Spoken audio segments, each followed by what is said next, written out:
Hey guys, so in this video I'll be mentioning some of the best rugged tablets of 2023.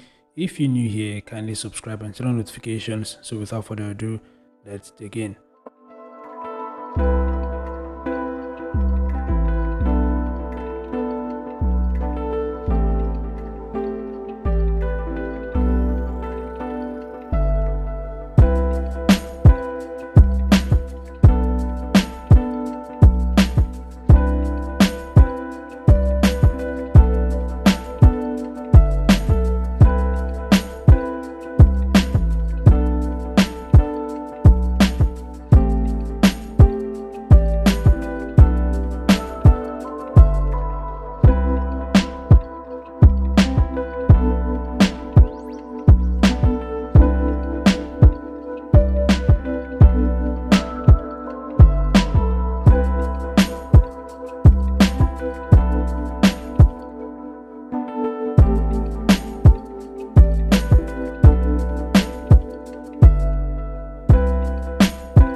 Anyway, these are some of the best rugged tablets of 2023. What are your thoughts? Feel free to share them in the comment section below. Thanks for watching. Subscribe to the channel, and I'll see you guys in the next update.